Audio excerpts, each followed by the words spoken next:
dengan kecanggihan teknologi.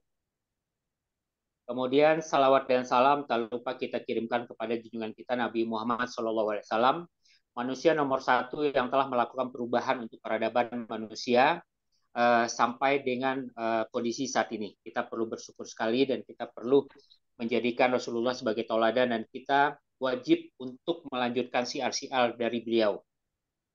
Oke, tanpa memperpanjang pembukaan atau mukadimah dari saya, kita mulai aja seminar dan diskusi lanjutan kita malam ini dengan membacakan basmalah.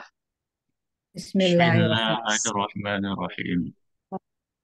Nah, untuk pembicara pertama, untuk narasumber kita yang pertama, kita minta kepada Ibu Hamidah dari Reveal Ka'bah Foundation untuk memberikan beberapa materi informasi terkait Reveal Ka'bah Foundation dan dukungannya untuk kegiatan siar wakaf kita.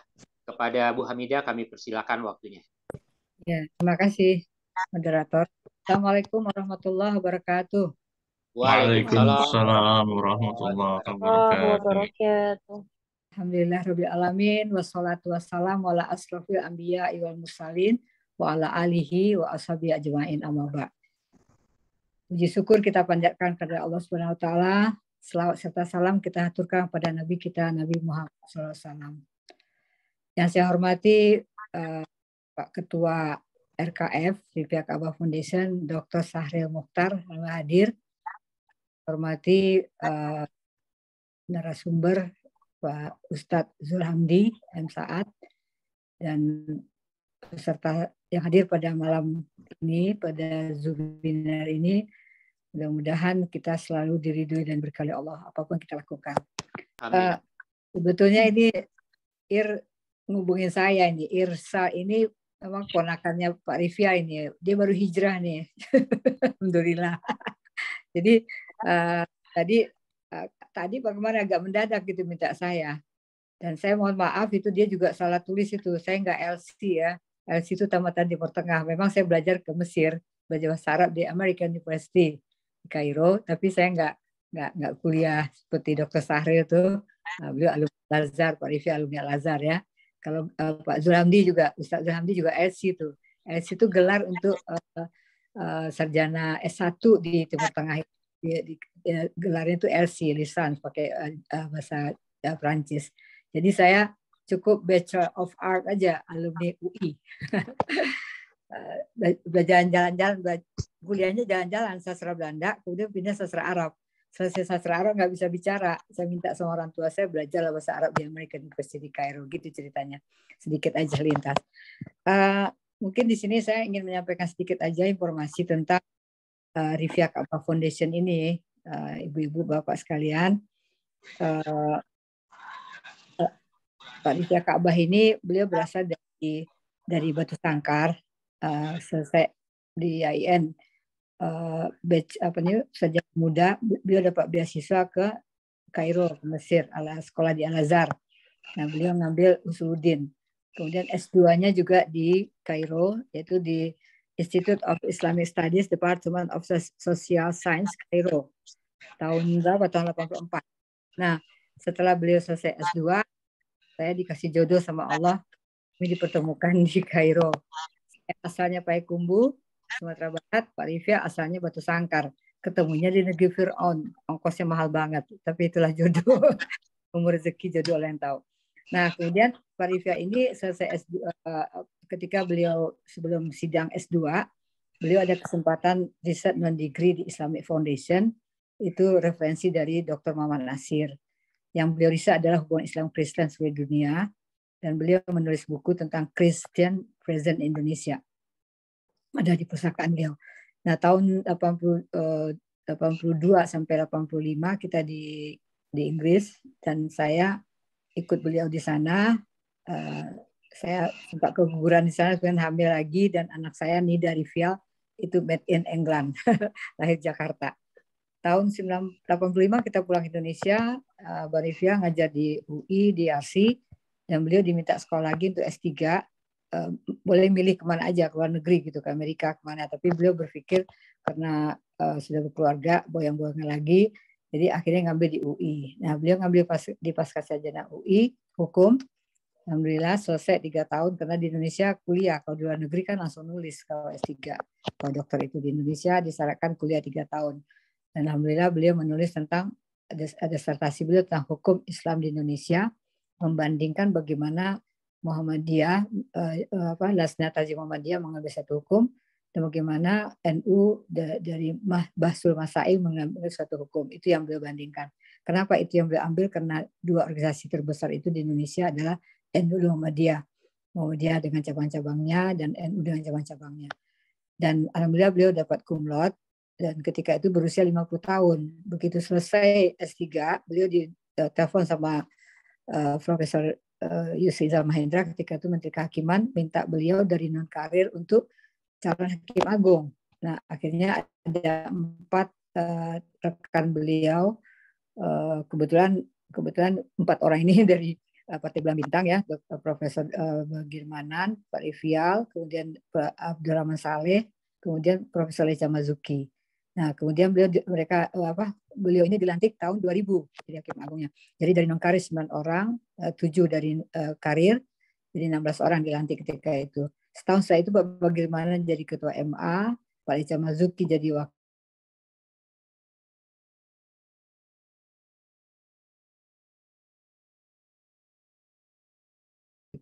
Beliau konsentrasinya penegak Islam. Jadi ini pun juga diakui oleh teman-teman beliau di UI, beliau di UII.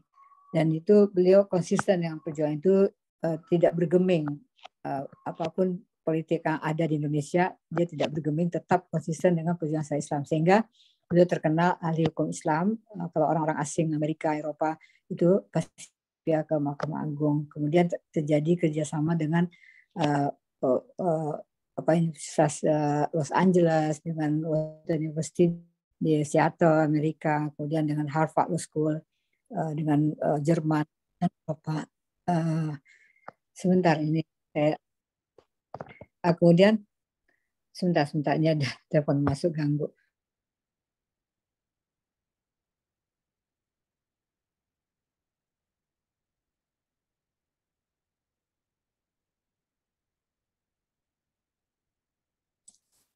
Nggak kedengaran suaranya.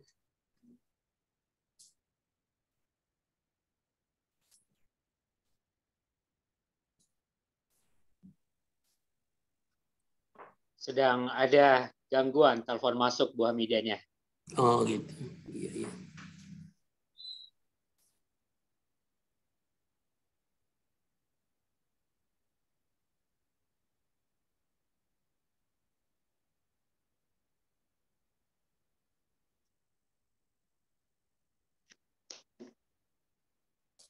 Atau beliau masih di dalam mobil ya?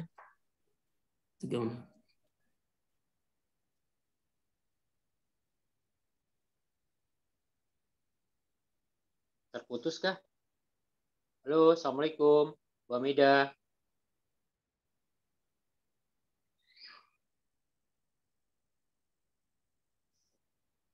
Bu Hamidah. Maaf ya, Bapak. Sudah bisa dilanjut? Sudah. Maaf ini ada tamu di depan. Tadi saya udah bilang datang lebih cepat. Kita lanjutkan ya. Ya, mungkin nggak apa-apa. Singkat padat lagi aja. Nanti kita bisa lanjut ke Ustadzul Hamdi. Oke. Jadi beliau ini sudah berusaha untuk membuat hukum ekonomi syariah di Indonesia. Beliau konseptornya.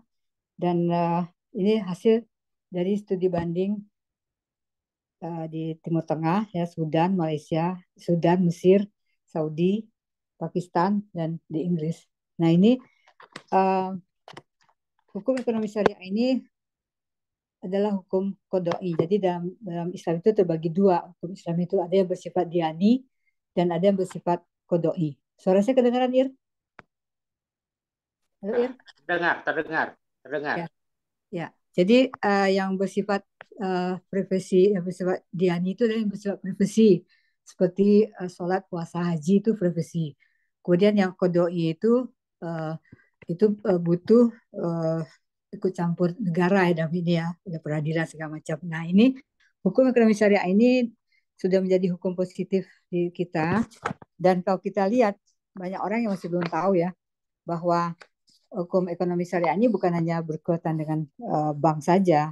Jadi banyak yang berkaitan dengan itu. Dan di sini untuk perundang-undangan, peraturan perundang-undangan itu ada wakaf, yaitu ada nomor-nomornya ya, tahun 99, 2006 itu ada wakaf, infak, kemudian ada pewarisan, kemudian ada asuransi, ada reksadana. Nah ini mungkin nanti yang akan menjelaskan nanti Ustadz Zulhamdi. Nah ini beliau Pak Rifda ini Hakim Agung itu tahun 2000 sampai 2020. Tapi tahun 2013 Allah sudah mengambil beliau di Singapura. Dan kita tahun 2015, 2 tahun setelah itu kita mendirikan Rifia Ka'bah Foundation. Ketuanya yaitu Dr. Sari Mokhtar, kemudian ketua pengawasnya Bang Hamdan Zulfa, ketua bidang pendidikan Profesor Amani Lubis yang sekarang rektor UIN, dan untuk ketua perusahaan itu Profesor Palmawati. Nah, di sini teman-teman atau saudara-saudara kita yang ingin meriset tentang menegakkan syariat, insya Allah di perusahaan Pak Rifda ini lengkap ya, tentang ekonomi, politik, hukum, dan beliau buku beliau itu ada 3 bahasa, dan 3 bahasa Arab, Inggris, Prancis, karena beliau bisa menguasai 3 bahasa itu. Ini sebagai contoh aja saya kasih lihat ada seminar di Harvard Law School. Beliau dengan makalahnya Islamic Law in Court Decision and Fatwa Institution Indonesia. Ini di Harvard Law School. Kemudian ada lagi di Seattle. Di Seattle itu Washington University. Itu makalah beliau The Dynamic of Islamic Law in Indonesia. Jadi orang-orang asing itu, orang-orang Eropa, Amerika itu selalu minta pendapat sama Pak Rifda kalau datang ke Indonesia mencari beliau di Mahkamah Agung. Jadi alhamdulillah ya, buku-buku beliau ini memang diperlukan oleh negara kita. Nah, dan untuk teman-teman yang mau riset S2, S3, insya Allah di sini lengkap. Lengkap untuk menulis tentang apa aja, tentang hukum keluarga atau apa gitu. Mungkin untuk ini insya Allah sih tahun 24 September 2017 kita mewakafkan tanah 200 meter depan rumah. Kemudian buku-buku almarhum sekitar 10.000 buku. Ya memang 14 tahun di luar negeri beliau memang kutu buku. Makalahnya ribuan, buku terjemahan dan tulisannya juga ratusan. Dan ini perusahaan ini udah peletakan batu pertama yang diletakkan oleh Ketua Mahkamah Agung yang diwakili oleh Wakil Ketua Mahkamah Agung, dan Profesor Yusuf Zameda juga hadir ketika itu. Nah, kami mohon doa dari ibu-ibu, bapak-bapak yang hadir ini, mudah-mudahan dalam waktu dekat 2023 ini Perpustakaan Rifia Ka'bah sudah berdiri. Sementara kalau mau riset atau apa bisa, karena ini masih ada di ruangan kerjanya Pak Rifia, jadi di ruang pribadi beliau, ruang perpustakaan. Mungkin sampai di sini dulu ya, sebagai pengantar. Nanti kita dengar uraian dari Ustadz Zulhamdi. Ya, makasih banyak. Mohon maaf dan batin. Terima kasih banyak Bu Hamidah. Jadi insya Allah ya, kita akan disupport dari Rifia Ka'bah Foundation dengan banyak sumber referensi buku-buku dan jurnal yang akan membantu sekali dunia pendidikan ya, untuk S1, S2, dan S3. Oke, lanjut saja kepada Ustadz Zulhamdi untuk memberikan untuk pencerahan tentang wakaf serta diskusi dan tanggung jawab. Tanya jawab. Silakan Pak Ustadz Zulhamdi. Baik, bismillahirrahmanirrahim. Assalamualaikum warahmatullahi wabarakatuh. Waalaikumsalam warahmatullahi wabarakatuh. Alhamdulillahi rabbil alamin. Alhamdulillahilladzi arsala rasulahu bil huda wa dinil haqq liyuzhirahu 'ala dini kullihi wa kafa billahi syahida. Asyhadu an la ilaha illallah wahdahu la syarikalah wa asyhadu anna Muhammadan abduhu wa rasuluhu la nabiyya ba'dah. Allahumma shalli wa sallim ala Muhammad wa ala ali Muhammad wa ala alihi wa sahbihi ajma'in. Alhamdulillah, di malam hari ini kita ketemu lagi di acara seminar tentang wakaf ya, tantangan dan peluang dalam memperkuat ekonomi masyarakat. Di pekan lalu, di hari Ahad, minggu lalu kita sudah menjelaskan ya tentang tantangan-tantangan apa saja dalam dunia perwakafan, kemudian peluangnya seperti apa. Ya, kita sudah bahas juga bagaimana posisi kami di Quantum Wakaf ini dengan Reveal Ka'bah Foundation adalah untuk bagaimana kita bergerak menghimpun wakaf ya, dengan tujuan besar tadi. Tujuannya adalah kita bisa membangun library, perpustakaan besar yang insya Allah ke depannya akan sangat dibutuhkan oleh talibul ilmi ya, para mahasiswa, para apa namanya, orang-orang yang ingin riset tentang apa saja ya yang disediakan di perpustakaannya Reveal Ka'bah Foundation. Nah, ini menjadi tugas kita bersama ya untuk bagaimana menghimpun dana wakaf tersebut. Nah, yang kemarin sempat kita bahas juga adalah bahwa mungkin saya akan buka sedikit materinya di pekan lalu ya tentang perbedaannya ya. Kita kemarin sempat menghimpun, artinya begini, kita membahas tentang di poin akhir kemarin ya, kendalanya di sekarang ini adalah orang-orang yang bergerak di perwakafan ini adalah tidak mendapatkan ujroh ya, tidak mendapatkan komisi dari wakaf yang dihimpun. Nah, itu jadi persoalan bersama bahwa memang perbedaan mendasar antara zakat dengan wakaf adalah zakat itu boleh hak amil ya, hak amil 1/8 dari zakat yang dihimpun. Kalau contoh 100 juta ya, 100 juta, kemudian hak lembaga zakat itu boleh sekitar 12,5 juta ya, 12,5 juta yang bisa dikelola, yang bisa dipakai untuk operasional dari lembaga zakat. Nah, berbeda halnya dengan wakaf ya. Wakaf ini abadi ya, artinya tidak boleh berkurang dari nilai wakaf tersebut ya, dan dia harus berkembang, harus bertumbuh, asetnya, modalnya atau wakafnya tetap harus ada.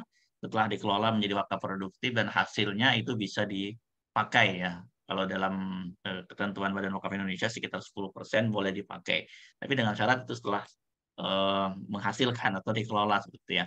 Nah, inilah yang membuat wakaf kurang berkembang ya. Wakaf kurang berkembang karena memang orang-orang yang mau bergerak di industri perwakafan ini menjadi seorang pensyiar wakaf atau penghimpun wakaf atau amil wakaf ini tidak mendapatkan apa-apa ya, tidak mendapatkan ujroh atau hak dari wakaf yang dihimpun.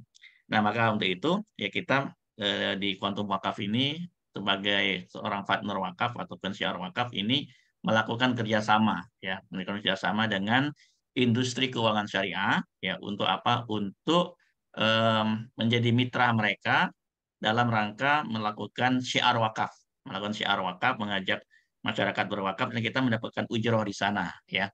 Nah, ujroh kemarin sempat saya singgung juga bahwa ujroh ini sudah mendapatkan fatwa dari Majelis Ulama Indonesia ya, dan dari OJK juga tentunya adalah ujroh yang diterima ketika kita menghimpun wakaf tersebut adalah halal dan legal seperti itu ya. Nah, ujroh inilah yang mungkin bisa kita pakai juga untuk operasional dari yayasan atau lembaga ya, ataupun pesantren ataupun pendidikan yang setiap bulannya tentu membutuhkan biaya operasional gitu ya.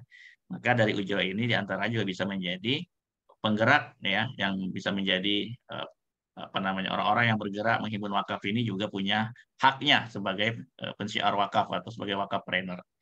Nah, kemarin sempat saya jelaskan juga ya bahwa dalam menjalankan profesi sebagai partner wakaf ya, di sini ada disebut dengan eksekutif wakaf dan partner wakaf. Di sini ada hak ujroh ya. Jadi kemarin sempat saya singgung juga, saya jelaskan sedikit kepada kita yang hadir di minggu lalu bahwa dengan kita mengajak 30 orang wakif menghimpun dana wakaf, itu ada ujroh sebesar 7 juta per bulan. Nah, ini sebenarnya sudah bisa dipakai untuk operasional kita ya. Dan ke depan kalau kita bisa menghimpun lebih besar lagi, artinya disinilah nanti yang akan menjadi dana-dana operasional kita dalam mengembangkan wakaf kita ya, dalam mengembangkan lembaga kita, yayasan kita, karena ujrohnya juga cukup besar sekali ya per bulan, dan juga ada dana wakaf ya, dana wakaf yang bisa kita himpun. Saya ulangi sedikit, kemarin sempat kita jelaskan ya bahwa di sini yang sudah kita himpun ya, bahwa kita bisa menghimpun melalui wakaf kuantum ini nilainya sangat besar sekali ya, ada 300 juta, Ada 400 juta, ada 1 miliar, dan satu lembaga ini kita sudah himpun sekitar 40 miliar dana wakaf wasiatnya ya melalui wakaf wasiat polis. Ada yang 1 miliar dan seterusnya.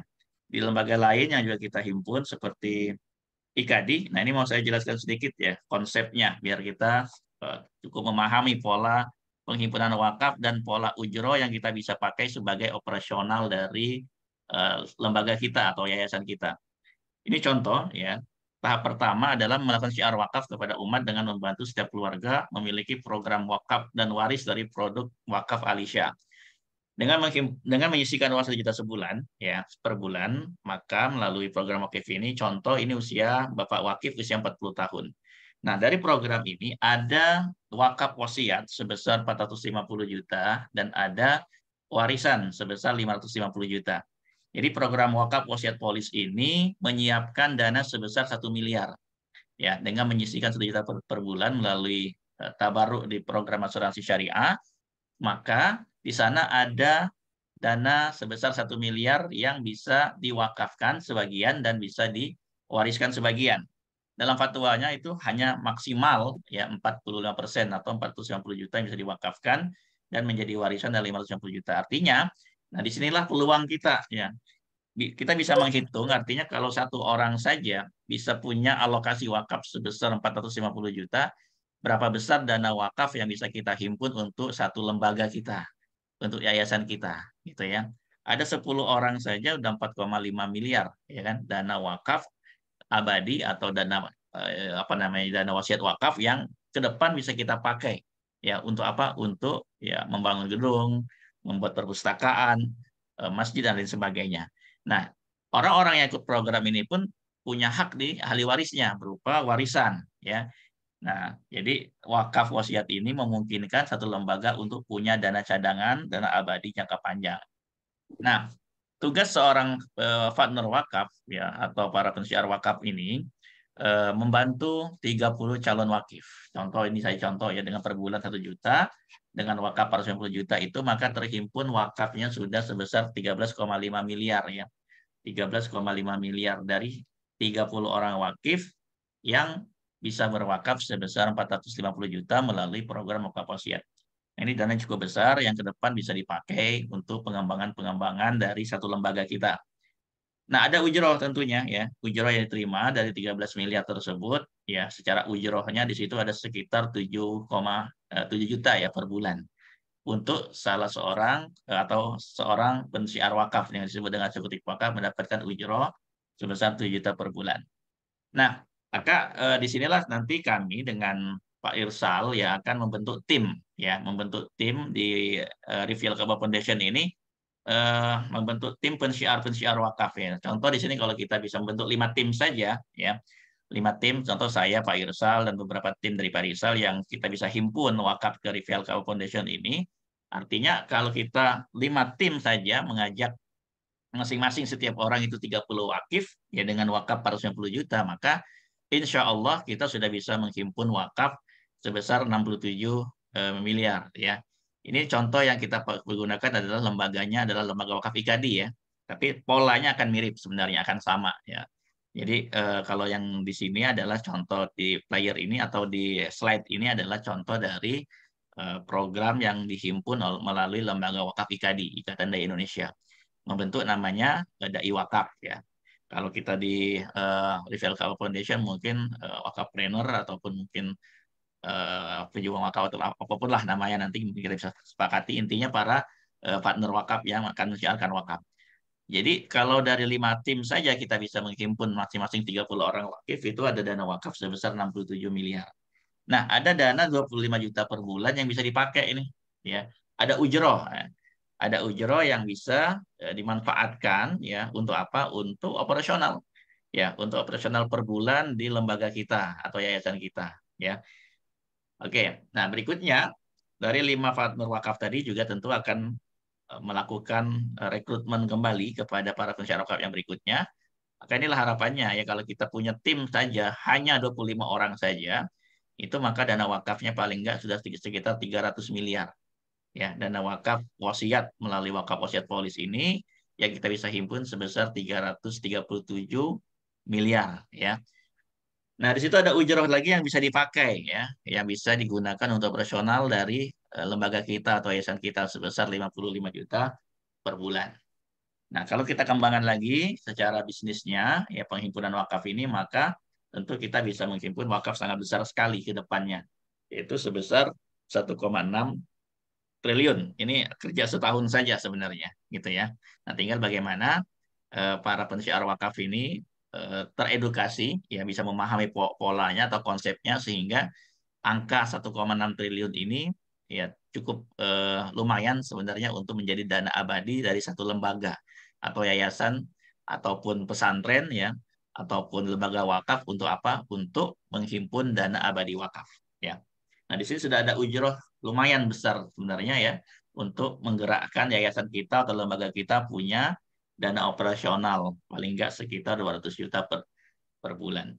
Nah, itu gambarannya ya. Kalau IKADI di sini punya program bagaimana ke depan membangun Islamic Center ya, membangun pesantren, membangun markas-markas dakwah, membangun masjid, membangun apa namanya sumur ya dan lain sebagainya, maka insya Allah ya program wakaf ini akan sangat mensupport sekali ya program-program dari satu lembaga tersebut. Artinya kalau Reveal Ka'bah Foundation pun ke depan pengen membuat library yang besar ya, kita bisa membuat apa namanya kantor ataupun apa namanya buku-buku yang digital dan lain sebagainya, ya harapannya kita bisa himpun dari program wakaf polis ini ya.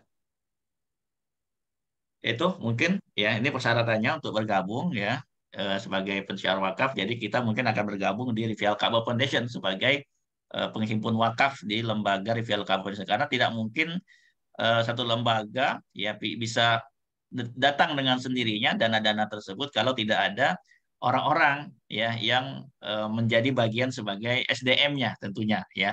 Maka SDM ini sangat dibutuhkan sekali untuk menghimpun dana wakaf ke lembaga tersebut atau yayasan tersebut seperti itu. Nah, salah satunya yang bisa kita lakukan ke Reveal Ka'bah Foundation ini adalah kita melakukan rekrutmen sebagai dai wakaf atau partner wakaf yang tugas utamanya adalah memberikan edukasi kepada masyarakat, mengenalkan Reveal Ka'bah Foundation kepada masyarakat, kemudian mengajak mereka ya, baik melalui wakaf tunai ataupun wakaf wasiat ya, ataupun program-program yang lainnya yang mungkin bisa kita sinergikan ke depan.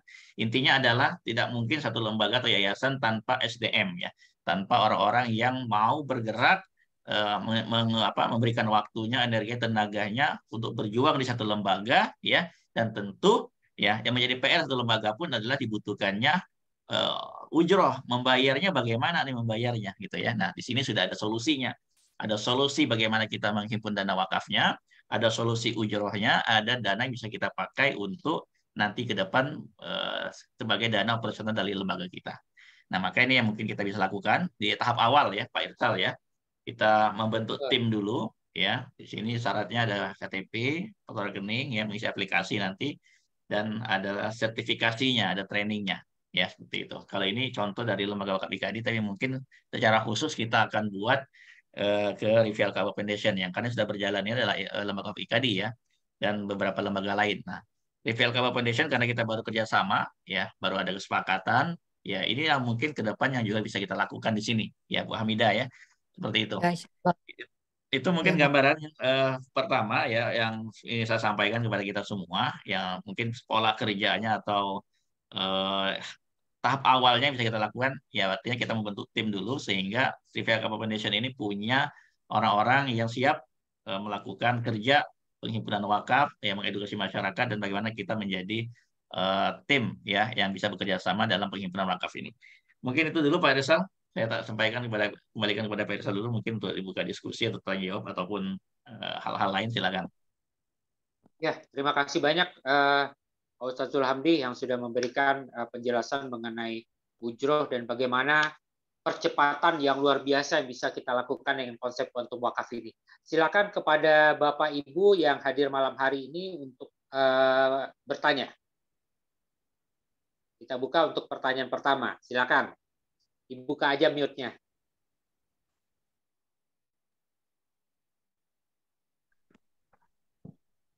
Ya, sambil menunggu pertanyaan ini saya tambahkan sedikit apa-apa ya. Karena nggak ada ya orang lain, saya mau sedikit share lah gitu ya.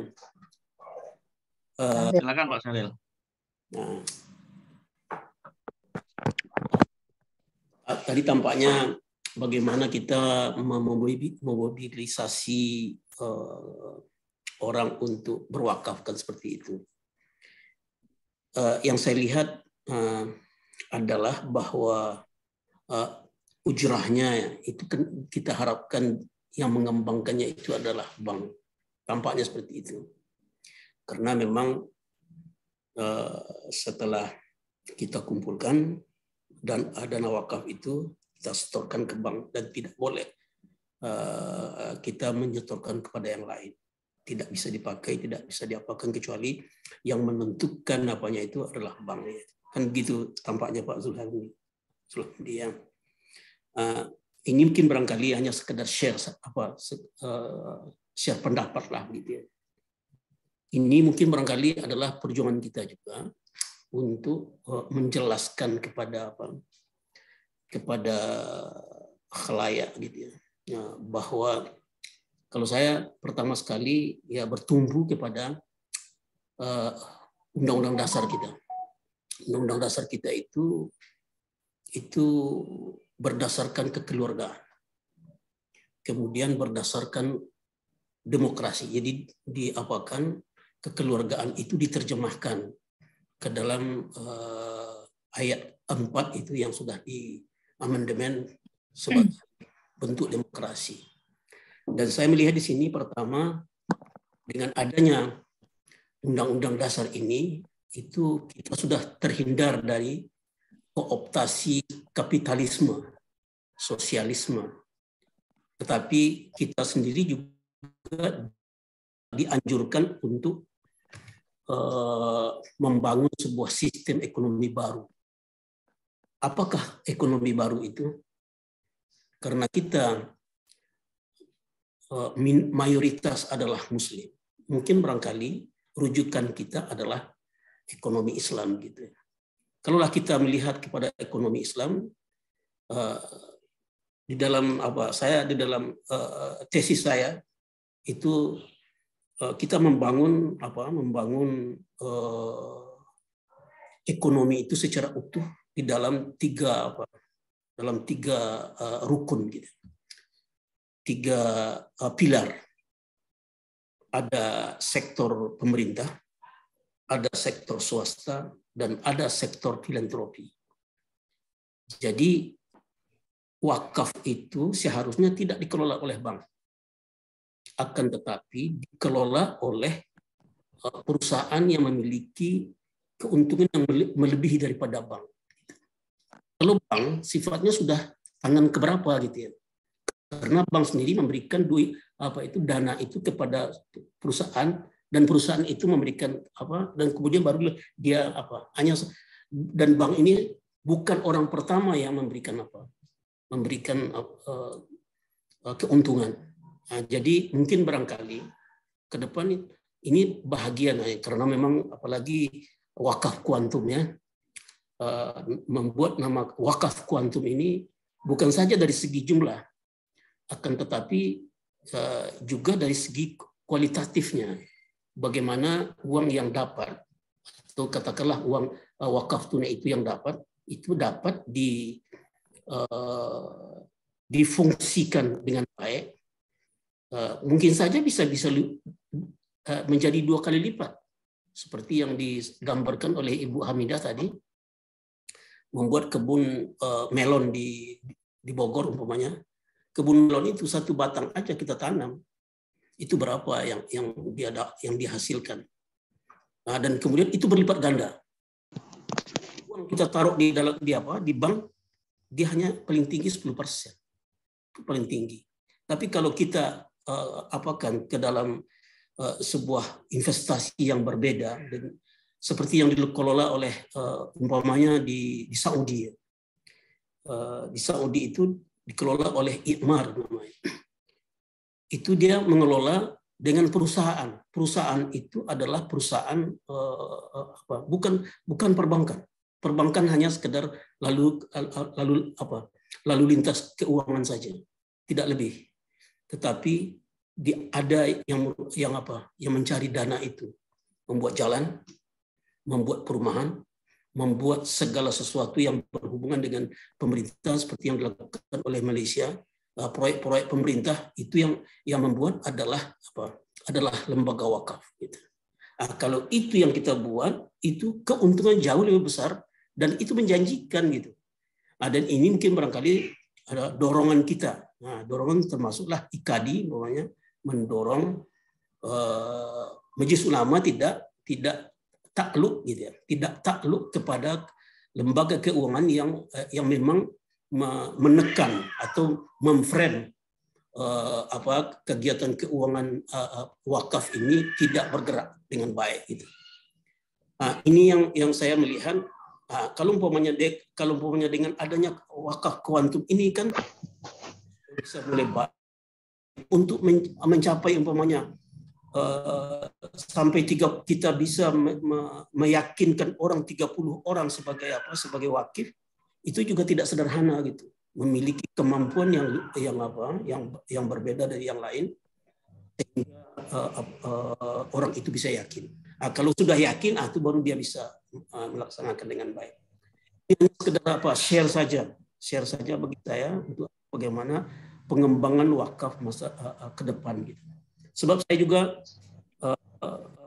melihat bagaimana kita itu dikerangkeng dan kemudian dengan ketentuan-ketentuan yang dibuat oleh OJK, ketentuan-ketentuan yang dibuat oleh BI yang bisa mengkerangkeng kita di dalam sementara kita sudah punya kita punya undang-undang dasar. Ketika dia mengkerangkeng itu sebenarnya dia sudah melanggar undang-undang dasar gitu. Ini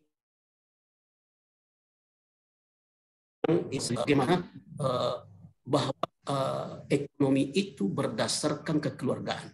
Kekeluargaan ini berdasarkan demokrasi. Itu kita keluar di sana dulu dan kemudian makanya mungkin barangkali yang mungkin diapakan ke depan adalah dengan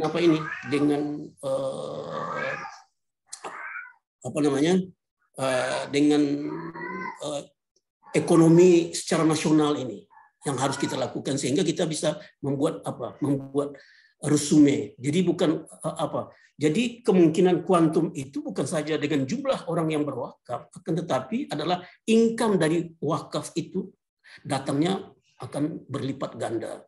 Kalau kita umpamanya, kalau ada perusahaan dari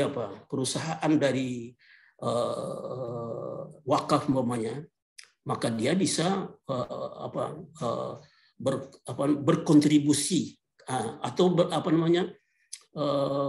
melakukan semacam kalau ada PT swasta atau PT pemerintah, tetapi juga ada filantropi. Dengan filantropi ini kita sama besar dengan mereka gitu.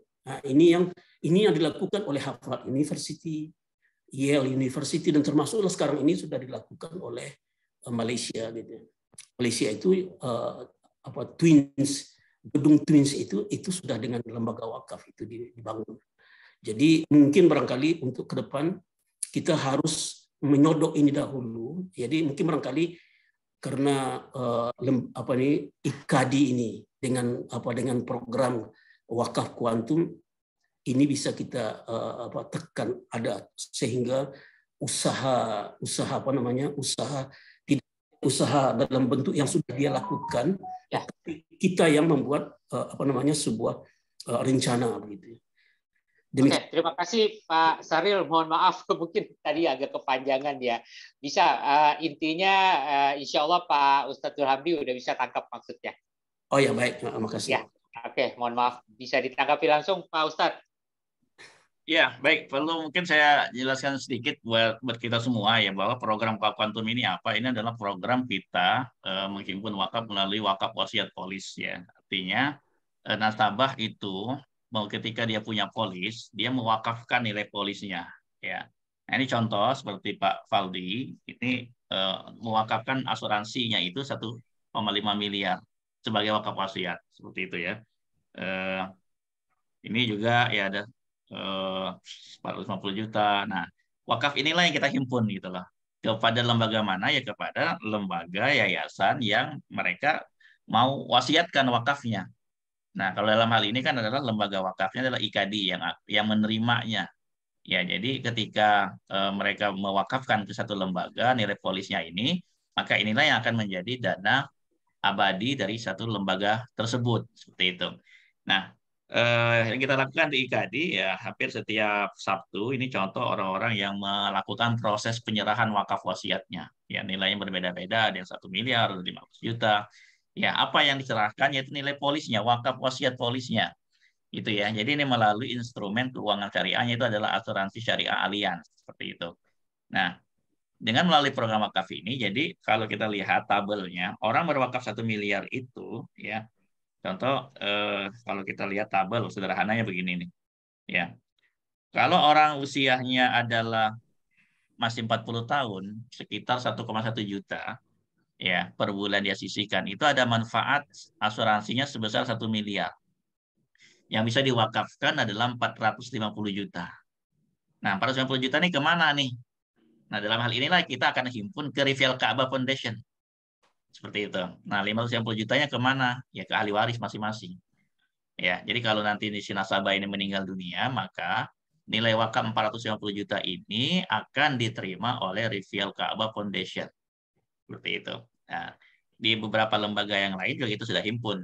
Ya, di Jumat di waktu hari Ahad lalu ya kita sudah jelaskan di sini. Contoh kita himpun ke lembaga pesantren Maghfirah. Nah ini. Jadi ini contoh Pak Adi Jaya Gumelar berwakaf 1 miliar. Dia punya polis sebesar 2,2 miliar. Yang diwakafkan sebagai wakaf wasiatnya ada 1 miliar. Siapa yang menerima? Ya tergantung masing-masing setiap orang mau kemana. Ya, kalau di sini dia ke pesantrennya Maghfirah di Caringin Bogor. Ya. Nah, inilah yang mungkin bisa kita lakukan ini Bu Hamidah ya Pak Syahrir ya. Bagaimana kita memberikan edukasi kepada keluarga besar Rivial Ka'bah Foundation untuk nanti juga membuat polis wakaf ya. Yang wakafnya kita akan serahkan, kita akan ikrarkan ke Rivial Ka'bah Foundation.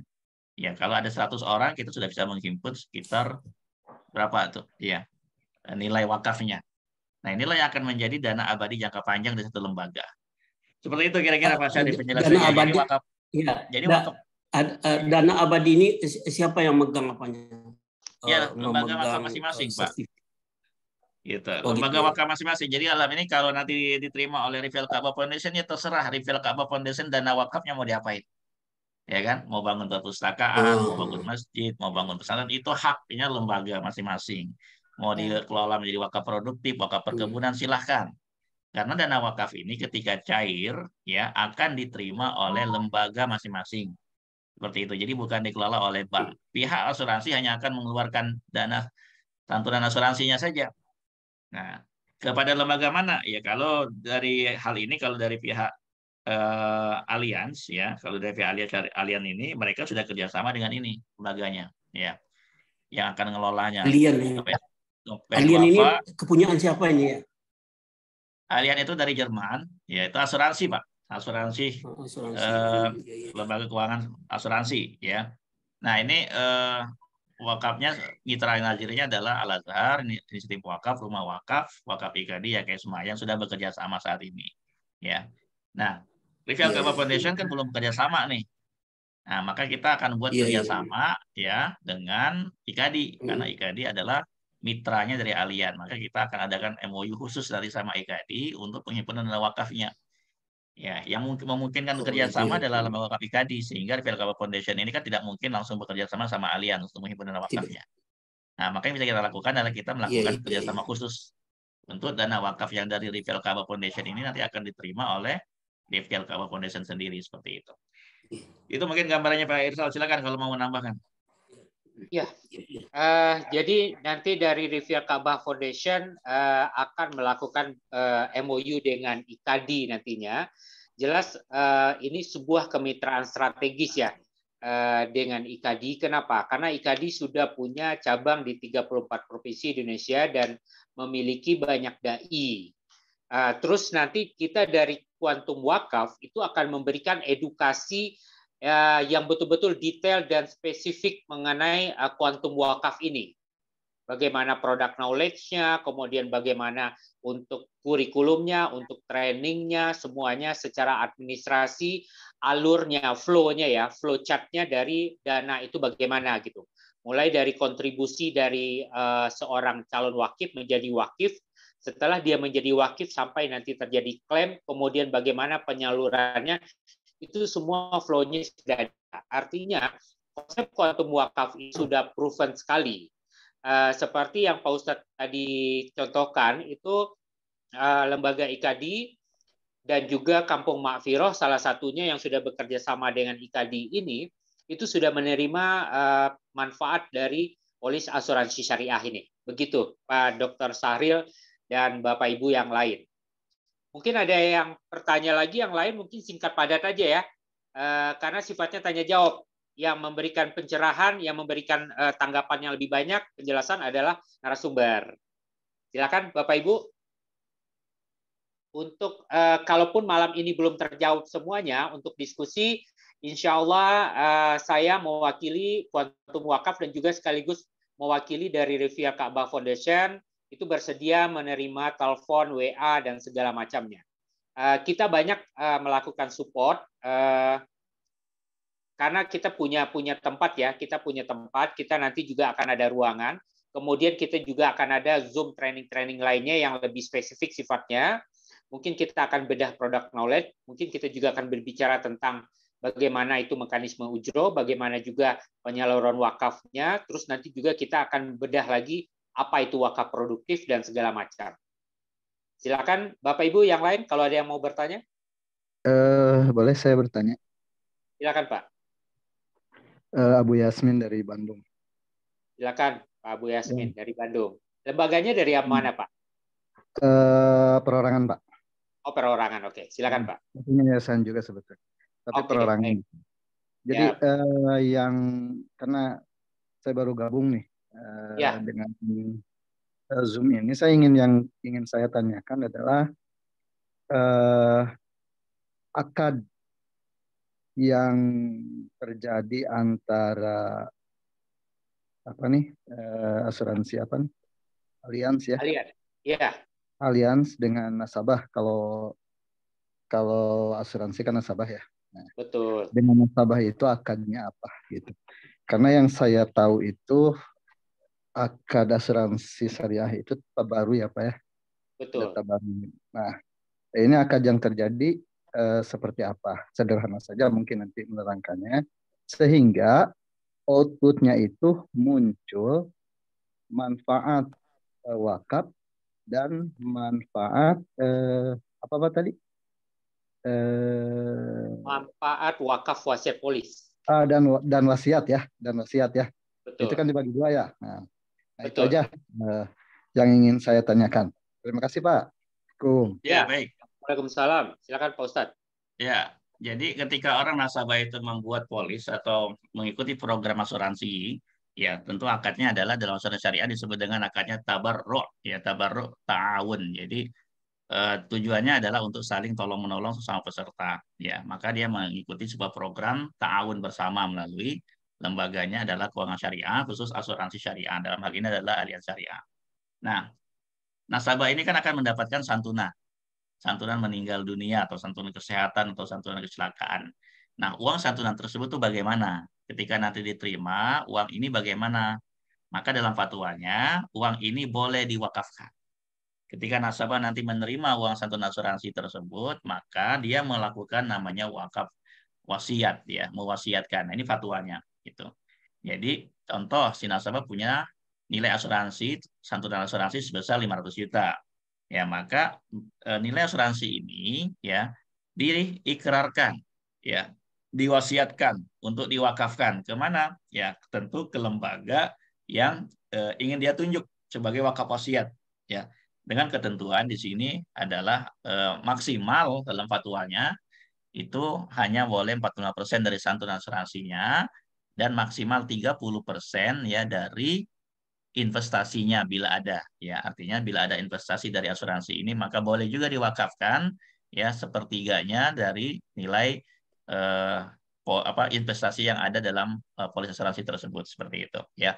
Jadi akad dasarnya adalah ta'awun tabarruk, nasabah ikut program asuransi untuk saling ta'awun sesama peserta, maka nilai ta'awun yang nanti akan diterima oleh peserta tersebut, oleh nasabah tersebut, inilah yang diwasiatkan menjadi wakaf. Seperti itu Pak konsepnya. Ya, silakan. Ya, terima kasih Pak Ustadz. Udah jelas Pak Abu? Ya, jadi memang dasar akadnya itu tabaruk ta'awun itu ya Pak ya. Dan Ya, jadi ketika nasabah membuat polis asuransi, ya akadnya adalah ta'awun tabarruk. Untuk ya, apa ta'awun sesama peserta asuransi tersebut, sesama peserta asuransi syariah tersebut. Nah, dia kan mempunyai juga hak sebagai dana tabarruk yang akan diterima kan, ya. ya kan, dana sana akan diterima. Nah, dana ini kan ketika Artinya nanti akan diterima, Pak Ustadz, apa, memang perlakuannya itu memang sebagaimana halnya asuransi syariah biasa kan begitu ya. Hanya ya betul, mungkin modifikasinya adalah di ada wakafnya yang 30% itu ya. Itu aja mungkin betul, ya. ya.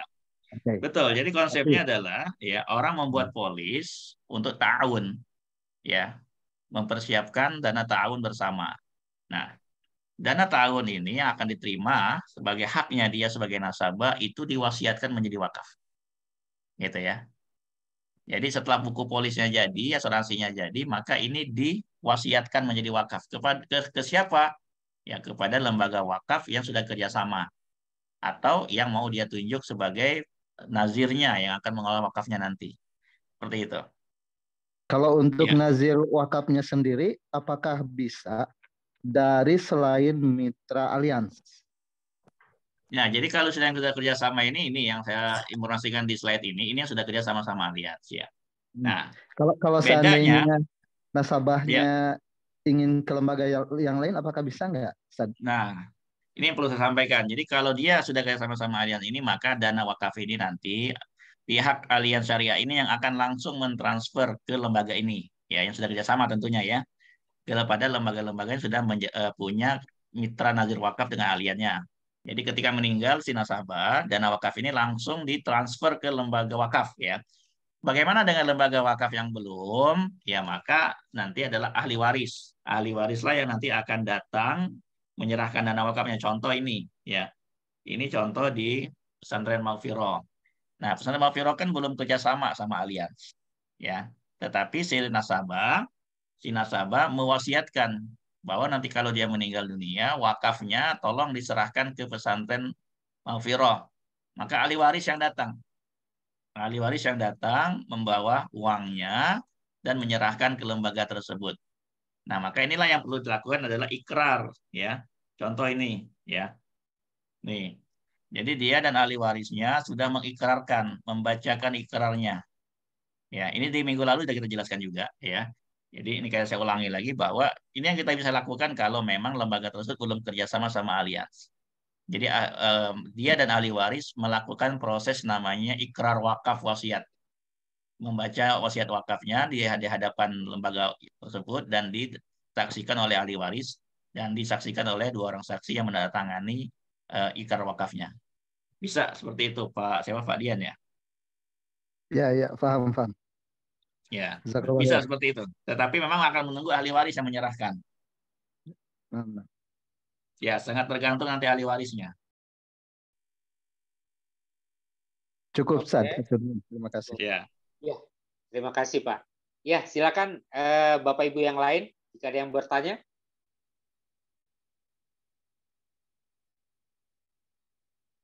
Pak Sudirman sebenarnya angkat tangan.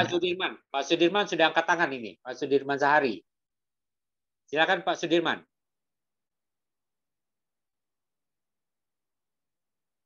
Halo Pak Sudirman. Ada lagi yang lain? Assalamualaikum. Waalaikumsalam warahmatullahi wabarakatuh. Saya kena baru Pak ya. Untuk apa? Maaf. Karena baru mengikuti, baru 2 kali.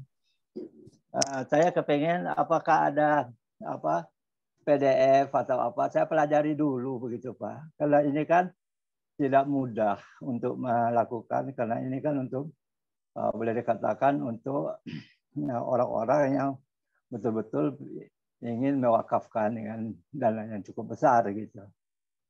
Nah, mungkin karena saya juga mungkin dengan Ibu Hamidah nanti saya akan coba untuk mendapatkan draftnya aja Pak gitu Pak. Jadi supaya saya bisa mempelajari ininya Pak. Halo? Halo. Ya, silakan. Nanti silakan Ya, Pak Irsal silakan. nanti akan. Boleh. Ya. Boleh Pak Sudirman. Boleh dengan Bu Hamidah atau boleh ke saya. Tadi saya udah cantumkan nomor telepon saya di chat. 0811 897 319. Kita bisa komunikasi. Ya, betul. Melalui WA, melalui Telegram atau telepon juga bisa. Ya, insya Allah. Ya. Jadi itu aja ingin saya tanya tadi. Terima kasih Pak Dirman. Iya Bu Hamidah.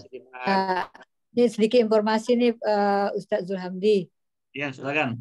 Dirman ini rekan saya di 212 Mart, Koperasi Syariah 212 Mart. Saya salah satu ketua komunitas di situ, di Jakarta Timur. Kami buka 212 Mart, tapi pengelolaannya belum profesional sehingga kita bangkrut.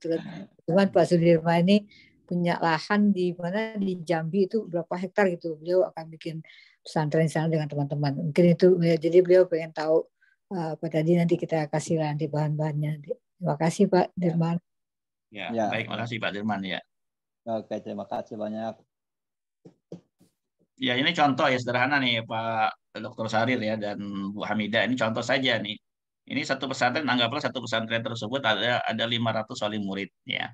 Dari biasanya pesantren itu kan ribuan muridnya. Anggaplah ini hanya 500 saja yang mau ikut program kontum wakaf. Untuk 500 juta itu kan per bulannya tidak harus langsung 500 juta. Per bulannya bisa sekitar 1 juta. 1 juta per bulan. Nah, itu kan ada nilai wakafnya sebesar 500 jutaan. Nah, ini maka nilainya bisa dihimpun dalam satu lembaga, angkanya 250 miliar. Ya kan? Untuk jangka panjang satu lembaga akan sangat bermanfaat sekali dana-dana seperti ini. Maka ke depan kan lembaga itu ya jangan sampai setelah berdiri ke depan tiba-tiba tidak ada dana nih, ya kan? Nah, inilah yang mau kita himpun sehingga ke depan satu lembaga tersebut tetap punya dana abadi yang bisa berkesinambungan menjalankan program-programnya. Di antaranya dari program wakaf wasiat ini. Itu mungkin silakan Pak Rizal kalau mungkin mau di informasi lain ditambahkan atau apa. Ya, kita sepakati dulu kita mau lanjut berapa menit lagi, 2 menit lagi atau sekitar 7 menit lagi ya. Karena di undangan kita bikinnya sampai jam 21.00. Bagaimana Bapak Ibu yang lain? Ada yang mau bertanya? Silakan. Saya buka lagi satu orang penanya berikutnya. Masih ada? Nah, kalau seandainya belum ada yang bertanya malam ini atau seandainya mungkin malu ya langsung di Zoom, kalau mau tanya langsung ke saya juga boleh gitu ya. Nanti kita akan berikan penjelasan, juga ada nanti tabel. Tabel ini nanti kita juga bisa share, materi-materi yang lain juga bisa, informasi-informasi yang lain kita juga bisa sampaikan. Seperti itu. Gimana Pak Ustadz? Kita cukupkan aja sampai di sini Pak Ustadz. Ya, boleh. Silakan nanti yang ingin lebih lanjut ya bisa hubungi Pak Irsal ya. Dan ingin daftar sebagai pensiar wakaf, dai wakaf, ini persyaratannya silakan ya. Karena di sini juga ada ujroh yang bisa kita terima ya untuk lembaga kita masing-masing, mungkin bisa kalau mungkin di luar Rifil Ka'bah ini kayaknya ada juga tadi yang saya lihat ya. Seperti Ibu siapa tadi juga mungkin punya lembaga, silakan. Tapi kalau kita yang hadir hari ini adalah sebagian besar undangan dari Rifil Ka'bah Foundation. Itu saja mungkin Pak Rizal dari saya. Silakan ke depannya kita bisa lanjutkan nanti di sesi berikutnya. Oke, terima kasih banyak kepada Pak Ustadz yang udah. Sebelum ditutup silakan Bu Hamidah kalau ada yang mau disampaikan. Enggak, ini sebelum ditutup dokumentasi mohon difoto. Boleh saya foto nih. Boleh nyalakan ke videonya? Iya. Saya foto. Boleh dinyalakan ya. Silakan Bapak Ibu dibuka videonya ya. 1, 2, lihat. 3, 1, 2, Oke. Halaman kedua. 1, 2, Oke, cukup. Ya. Oke. Sekarang satu lagi, kalau ya, bisa, silakan. bisa kita buat YouTube-nya ya. Jadi bisa teman-teman bisa melihat kembali, bisa kan ya? Insya Allah ke depan kita usahakan. Ya. Ini udah di recordnya. Terima kasih. Oke, terima kasih kepada Bu Hamidah sama Ustadzul Hamdi, Dr. Sahril, serta Bapak Ibu yang sudah hadir pada Zoom malam hari ini. Kami dari Revial Ka'bah Foundation dan juga Quantum Wakaf, dan saya juga sebagai moderator mengucapkan terima kasih untuk waktu dan perhatiannya. Mohon maaf jika ada kesalahan dan yang kurang nyaman atau kurang berkenan, mohon diberikan pintu maaf. Semoga apa yang kita diskusikan malam ini akan bermanfaat banyak, terutama untuk diri kita sendiri dan tentu juga untuk kepentingan umat. Dan insya Allah ini akan menjadi amal jariah kita ke depannya. Amin, amin, ya Rabbal Alamin. Dengan ini kita tutup ya dengan membacakan Alhamdulillahirabbil alamin. Wassalamualaikum warahmatullahi wabarakatuh. Waalaikumsalam warahmatullahi wabarakatuh. Warahmatullahi wabarakatuh.